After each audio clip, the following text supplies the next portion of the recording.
Assalamu alaikum dear students. I am Anjum Shafiq, your biology teacher for grade 11. And today I am going to discuss the second last topic of our chapter number 6, that is economic importance of cyanobacteria. So let's move to the class board. So dear students, economic importance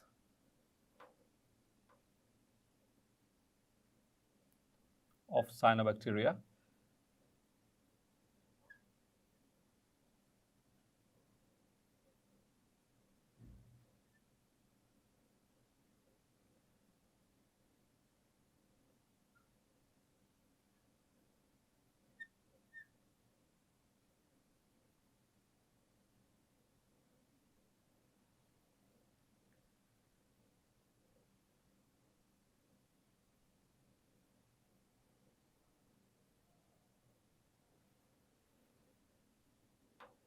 Another important long question.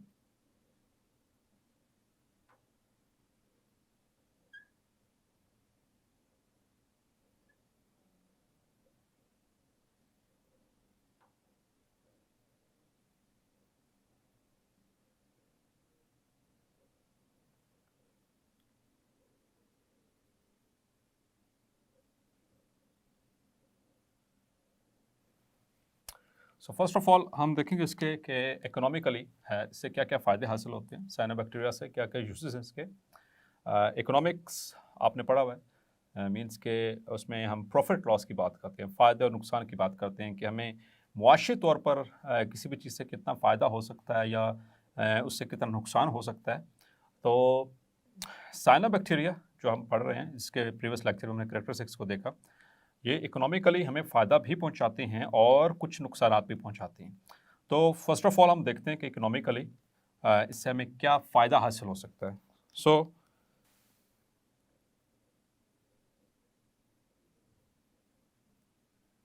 Economic gain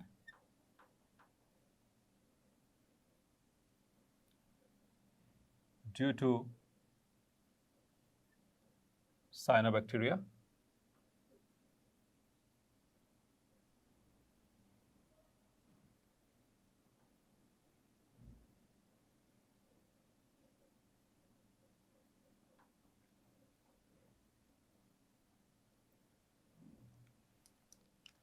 तो जहां तक economic gain की बात है, सबसे पहली चीज़ और सबसे अहम चीज़, that is they are involved in the reclamation of alkaline soil.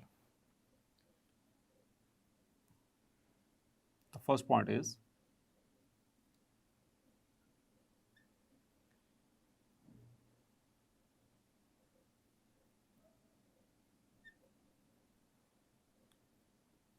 reclamation of alkaline soil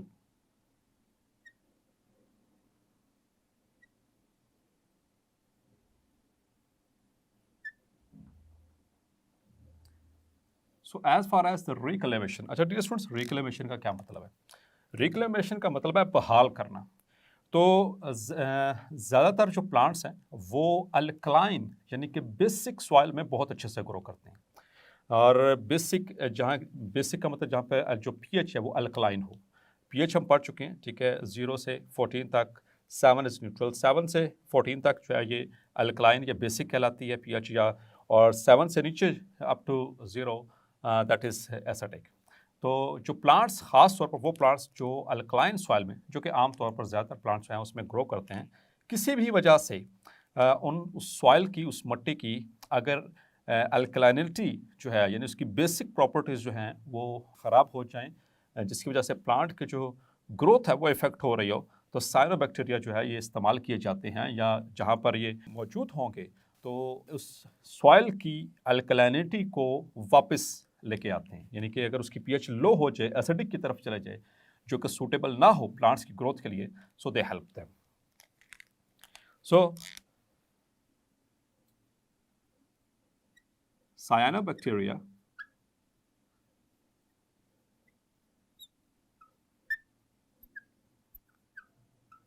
are involved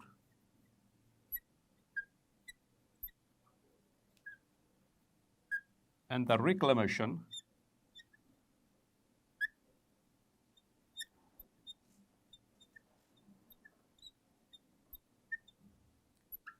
of alkaline soil, of alkaline soil. अब इसके पीछे थोड़ा सा just for the sake of concepts हम इसको देख लेते हैं कि वो किस तरह से पॉसिबल है. सो बेसिकली ये मुख्तलिफ तरीक़ों से ये जो प्रोसेस है या जो टारगेट है उसको अचीव किया जाता है. पहली चीज़ तो यहाँ पर by adding carbon, nitrogen and phosphorus to soil. ठीक, तो ये एक तो ये तरीका है कि ये ऐड करते हैं कार्बन को, नाइट्रोजन को और फास्फोरस को मुख्तलिफ तरीकों के ज़रिए. And also replaces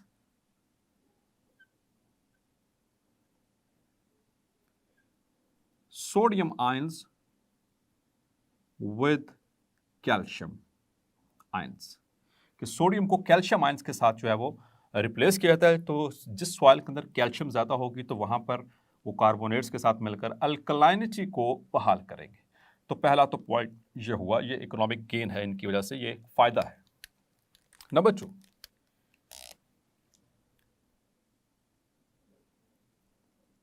that is nitrogen fixation.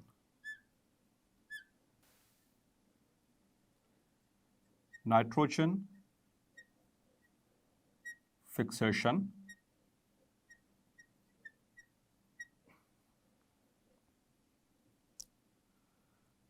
तो नेक्स्ट लेक्चर में इंशाल्लाह डिस्कस करेंगे एक साइनोबैक्टीरियम को, दैट इज नॉस्टॉक. तो उसके स्ट्रक्चर में देखेंगे एट रेगुलर इंटरवल्स और eight intervals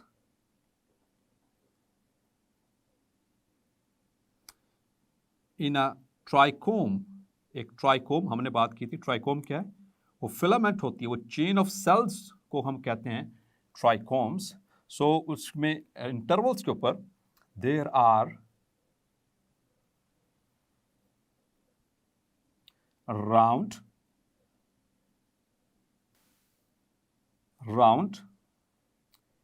large and light yellowish colored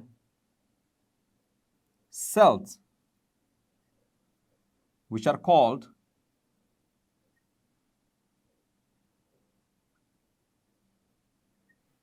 heterocysts. उनको हम कहते हैं heterocyst. So don't worry about that, हम इसको क्लियर करेंगे.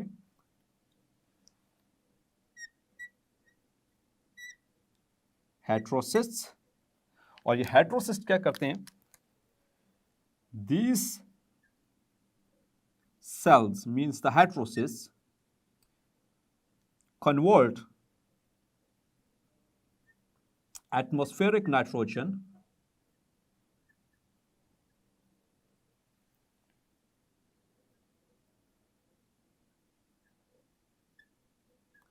into nitrates. तो उसको नाइट्रेट्स में कन्वर्ट करते हैं. सो दिस इज हाउ जो एटमॉस्फेरिक नाइट्रोजन है वो नाइट्रेट्स में कन्वर्ट होने के बाद वो फिक्स हो गई.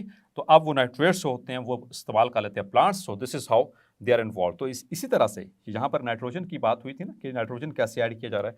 सो इस तरह से नाइट्रोजन जो है वो फिक्स किया जा रहा है सॉइल में और उसकी जो रिक्लेमेशन है उसमें हेल्प भी किया जा रहा है with the help of the heterocyst. अब just for the sake of convenience अभी थोड़ा सा मैं इसका जिक्र कर देता हूँ यहाँ पर.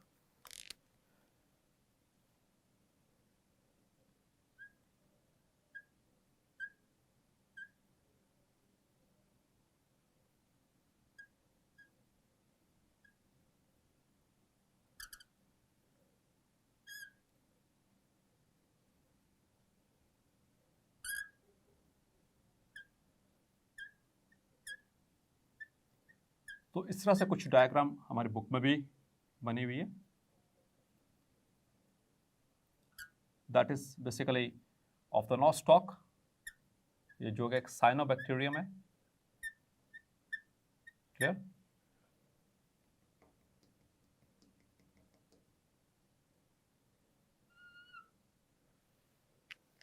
एंड और इसकी खास बात क्या थी कि एक खास करेक्टर हमने पढ़ा था, chains of cells which is covered with mucilaginous sheath. तो इनके ऊपर मौजूद है म्यूसिलेजिनस शीथ।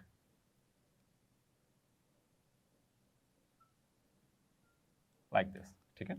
तो इसमें अगर हम देखें, so these are the normal cells, ये नॉर्मल सेल्स हैं, क्लियर। और ये भी नॉर्मल सेल है, ठीक है। ये स्फेरिकल हैं, ये थोड़े से बैरल शेप्ड है, सिलेंड्रिकल हैं। और यहाँ पर ये मौजूद है एक बड़ा सा लार्ज, ये रेगुलर इंटरवल्स के ऊपर या मुख्तलिफ इंटरवल्स के ऊपर, ज़रूरी नहीं कि रेगुलर ही हों, लेकिन आफ्टर इंटरवल्स ये एक राउंड और लार्ज और लाइट येलोइश इन कलर ये स्ट्रक्चर मौजूद है, ये सेल मौजूद होता है, इसे कहते हैं हेट्रोसिस्ट, दैट इज हेट्रोसिस्ट। और यहां पर एक इस तरह से बड़ा सा एक और सेल नजर आ रहा है, that is resting spore, resting spore, या जिसको हम एक्टिनाइड भी बोलते हैं और एक्टिनाइड भी बोलते हैं। तो ये बेसिकली वो स्ट्रक्चर है जो कि नाइट्रोजन फिक्सेशन में हेल्प करेगा। सो होपफुली अब आपको ये आइडिया क्लियर हो गया। सो number 2. Now number 3. The third gain due to this cyanobacteria is as pollution indicators.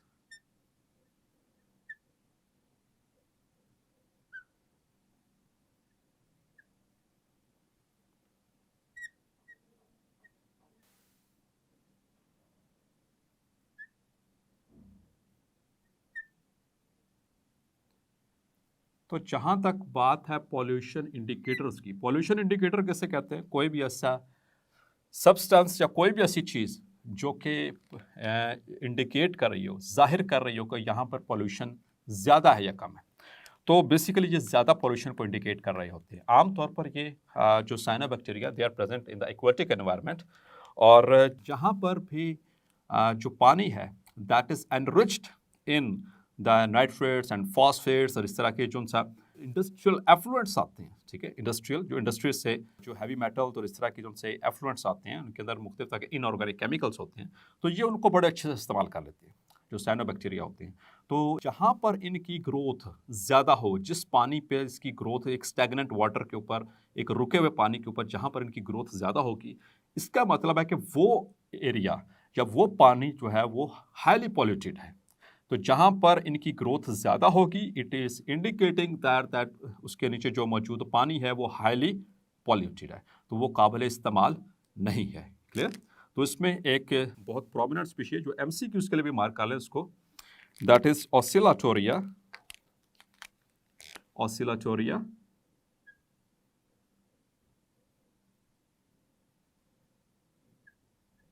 इसका बाकायदा तौर पर नाम जो है बुक के अंदर मेंशन्ड है, इसको MCQs के लिए मार्क कर लें।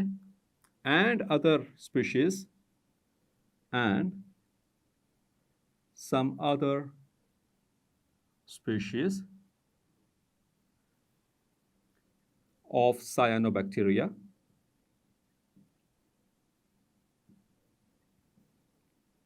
act as pollution indicators। तो वो किस तरह से, वो मैंने आपको बता दिया। वो इस तरह से कि high growth of cyanobacteria indicates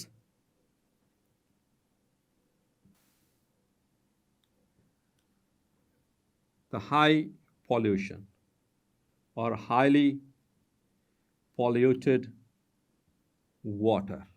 clear? तो इस तरह से ये पोल्यूशन इंडिकेटर कहलाएंगे वहाँ पर। क्लियर? तो इसमें स्पेसिफिकली किसके हवाले से बात हुई है? ऑसिलाटोरिया के हवाले से। So that is an MCQ। Clear? इसी तरह से एक और इनका इकोनॉमिक गेन है dear students, that is symbiotic relationship। some of them they are symbiotic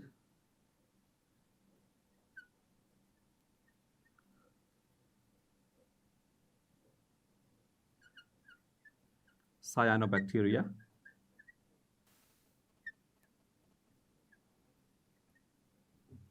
so symbiotic cyanobacteria so dear students, आपने इंटरेक्शंस पढ़े ग्रेड 10 के अंदर। मुख्तलिफ तरह के इंटरेक्शंस होते हैं, like competition, like predation and symbiosis. Symbiosis में दो डिफरेंट स्पीशीज होती हैं जो कि आपस में फूड के लिए ख़ास तौर पर और शेल्टर के लिए एक साथ रहते हैं और एक दूसरे को फ़ायदा भी पहुंचाते हैं।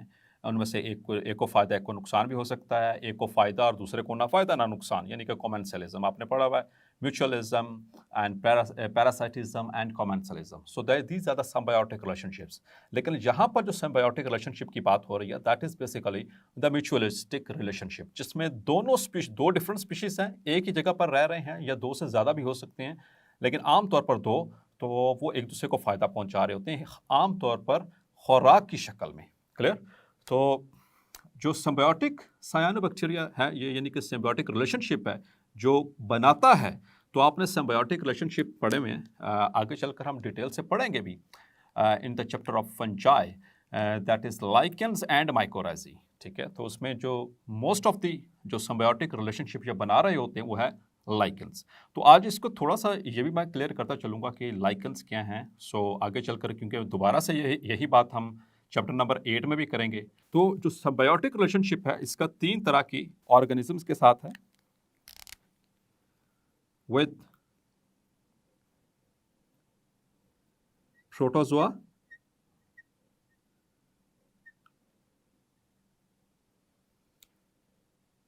प्रोटोजोआ में खास तौर पर जो हैं इसमें एल्गी, क्लियर,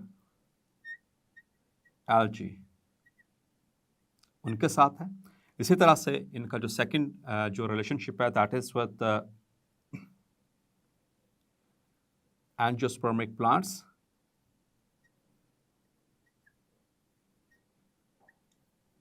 या angiospermic species. Angiosperms basically flowering plants को कहा जाता है। चैप्टर नंबर 9 में डिटेल के साथ हम इसको डिस्कस करेंगे। लेकिन उनमें से भी कौन सी जहां पर there is involvement of nitrogen fixation, जहां पर नाइट्रोजन फिक्सेशन हो रही है। ठीक है, तो वहाँ पर ये इनका रिलेशनशिप होगा। और इसी तरह से डियर स्टूडेंट्स, हम इसको देखते हैं with also with the fungi. ये 3 तरह के जो हैं वो डिफरेंट स्पीशीज़ हैं, डिफरेंट ऑर्गेनिजम्स हैं जिनके साथ इसका रिलेशनशिप होता है। तो जब हम बात करेंगे एल्गी के साथ, सो एल्गी एंड सायानोबैक्टीरिया।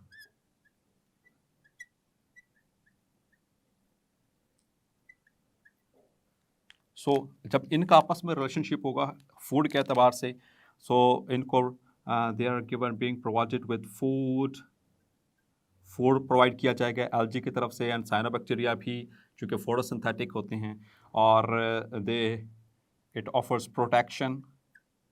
क्लियर? इसी तरह से एंजियोस्पर्मिक प्लांट्स वो वाले जिनको नाइट्रोजन चाहिए होती है, जो इसमें जो नाइट्रोजन फिक्सिंग स्पीशीज होंगी कि साइनोबैक्टीरिया की, जैसे कि हमने बात की, ये जो उनसे इसमें हेटेरोसिस इन्वॉल्व हैं, जैसे कि नॉस्टॉक है या इस तरह के जो साइनोबैक्टीरिया हैं, तो वहाँ पर, लेकिन यहाँ पर मेंशन किसको करना है, नाइट्रोजन फिक्सिंग साइनोबैक्टीरिया। तो उसी इन दोनों के दरमियान भी फूड और प्रोटेक्शन का जो है वो रिलेशनशिप मौजूद है। इसी तरह से फंजाई और साइनोबैक्टीरिया, तो साइनोबैक्टीरिया बीइंग फोटोसिंथेटिक, ये फोटोसिंथेसिस करते हैं, फोटोसिंथेसिस कर रहे हैं, तो ये बेसिकली प्रोवाइड कर रहे हैं फूड टू द फंजाई, और फंजाई इसको ऑफर कर रहा है प्रोटेक्शन। ठीक है, जिसको प्रोटेक्ट कर रहा होता है। अब हम पढ़ेंगे lichens. What is lichens? So lichens ये कोई ऑर्गेनिज्म नहीं है। पहली बात तो इसका मतलब कॉन्सेप्ट क्लियर करें। क्लियर? लाइकेंस जो है ये किसी ऑर्गेनिज्म का नाम नहीं है, ये किसी मतलब कि कोई स्पीशीज नहीं है, बल्कि ये एसोसिएशन का नाम है, एक रिश्ते का नाम, जैसे माँ बाप, जैसे बहन भाई, जैसे दोस्त, और इस तरह से जो रिलेशनशिप्स होते हैं उनके नाम दिया जाता है। सो है तो ह्यूमंस आपस में, लेकिन वो मुख्तलिफ रिश्तों में बंधे होते हैं। तो लाइकेंस भी एक एसोसिएशन है, एक रिश्ते का नाम है, जो किसके माबैन है, 3 पार्टनर्स के दरमियान, जिसमें algae, number 2 cyanobacteria, and number 3 is the fungi. अब फंजाई जो है ये तो हेटेरोट्रॉफ है, ये अपनी खुराक खुद नहीं बना सकता, इसलिए ये हाइफे की मदद से ये प्रोटेक्शन ऑफर करता है। ठीक है, इसको आगे चैप्टर नंबर 8 में भी डिस्कस करेंगे। एल्गी और साइनोबैक्टीरिया ये दोनों फूड प्रिपेयर कर रहते हैं, लेकिन जहां तक लाइकेंस की बात है, इस रिश्ते की बात है, तो ज्यादातर ये रिश्ता साइनोबैक्टीरिया और फंजाई के दरमियान पाया जाएगा, इनके माबाइन में। क्लियर? तो सिम्बायोटिक रिलेशनशिप कौन सा इनके दरमियान है? That is lichens. क्लियर? ये याद रखिएगा। नाउ स्टूडेंट्स, एक और बहुत इंपॉर्टेंट शॉर्ट क्वेश्चन भी है इसी से related, that is economic gain due to cyanobacteria, that is super blue green algae.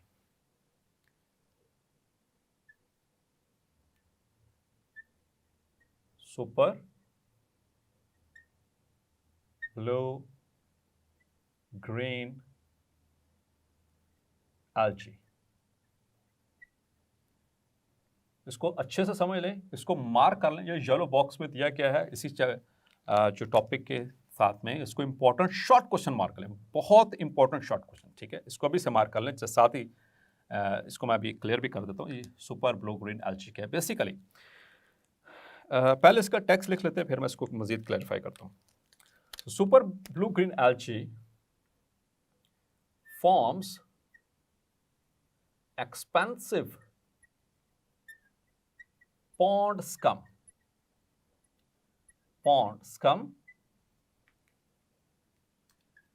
and it is a complete whole food। ये कंप्लीट होल फूड के तौर पर एक्ट कर रहा है। कंप्लीट होल फूड का मतलब ये है it contains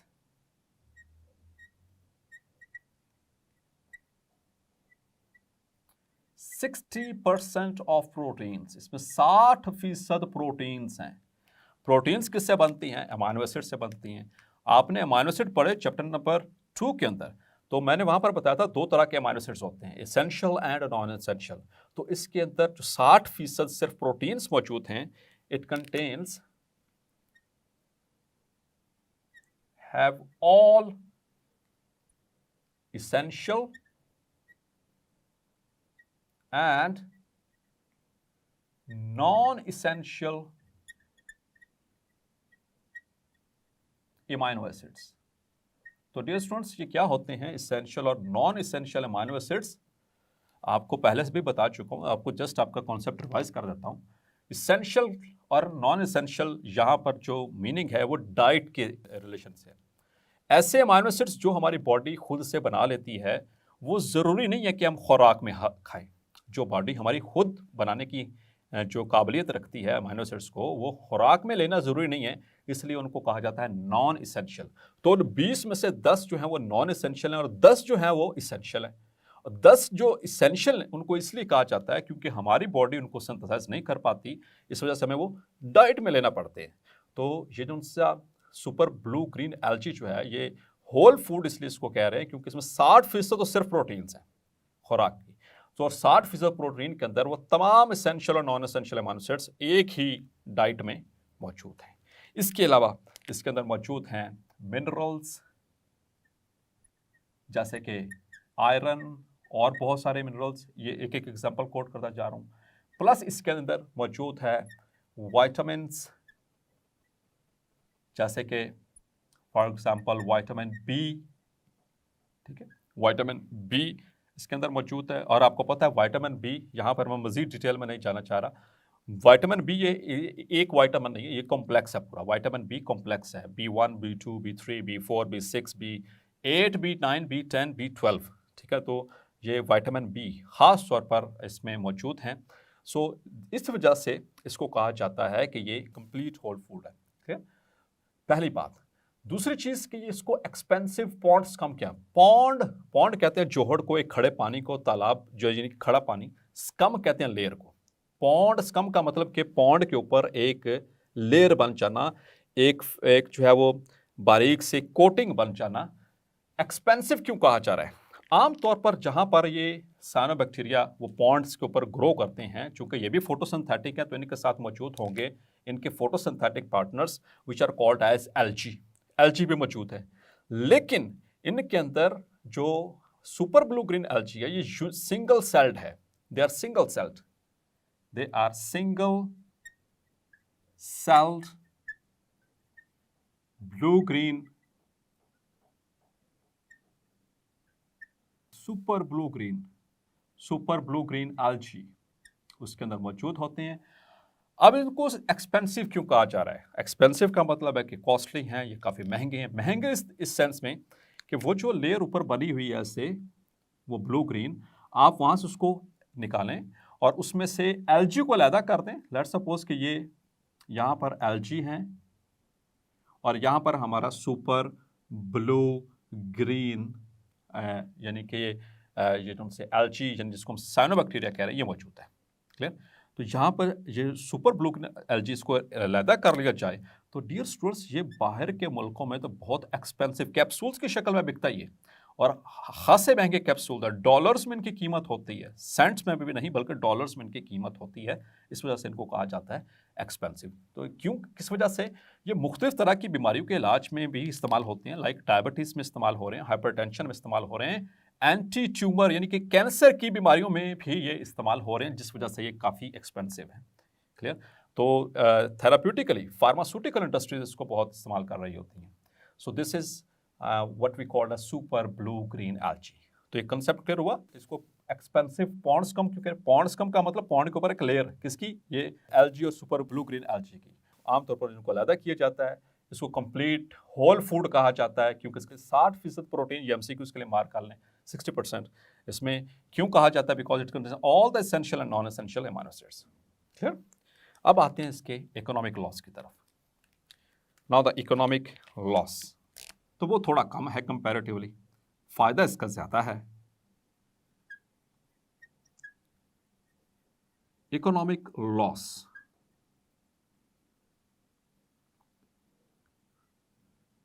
due to cyanobacteria.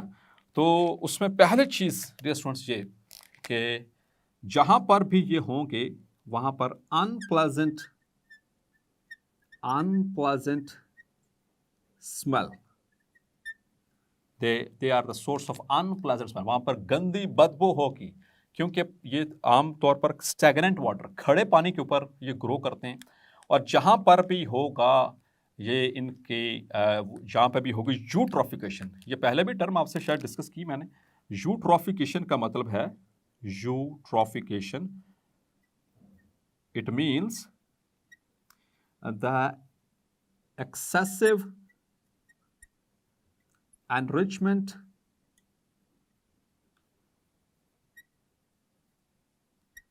of water with inorganic waste। असल में वो न्यूट्रिएंट्स होते हैं वाटर के एतबार से देखें, लेकिन वो एक्चुअली वेस्ट है, इंडस्ट्रियल वेस्ट होता है।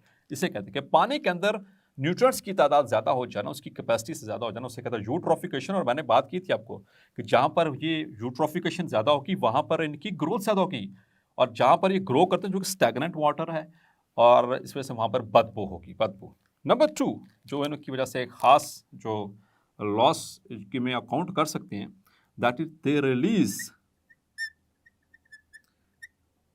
टॉक्सिन्स। दे रिलीज टॉक्सिन्स पानी के अंदर, चूंकि पानी के अंदर बनते हैं, ये पानी के अंदर ये in water.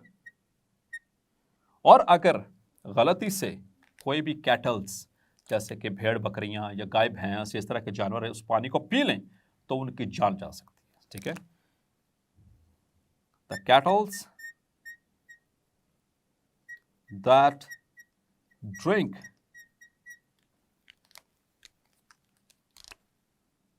water having toxins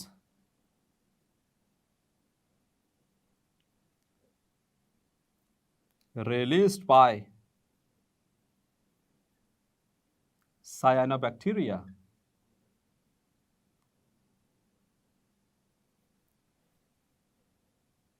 could die, वो मर सकते हैं क्योंकि इसके अंदर इतने जहरीले आमतौर पर न्यूरोटॉक्सिक होते हैं, यानी कि हमारे नर्वस सिस्टम को इफेक्ट कर सकते हैं। अगर हम इंसान भी वहाँ पर पानी इस्तेमाल, आमतौर इंसान तो ऐसा कोशिश ही नहीं करेगा, वो बदबूदार पानी होता है, लेकिन ये ह्यूमंस के ऊपर उनका क्या इफेक्ट है कि वो न्यूरोटॉक्सिक हैं। इसी तरह से जानवरों पर भी वो न्यूरोटॉक्सिक है, हमारे नर्वस सिस्टम को ये इफेक्ट करते हैं। इसी तरह से हेपेटोटॉक्सिक है, लिवर को बुरे तरीके से इफेक्ट कर देते हैं, जिसकी वजह से उनकी डेथ हो सकती है। सो ये थोड़ा बहुत जो है इसको हम इकोनॉमिक लॉस कह सकते हैं कि अगर वो भेड़ बकरी और इस तरह के जो कैटल्स वो मर जाएं और पानी जो है वो पीने के काबिल नहीं रहा, ठीक है, तो इन टॉक्सिन की वजह से क्या होता है, वाटर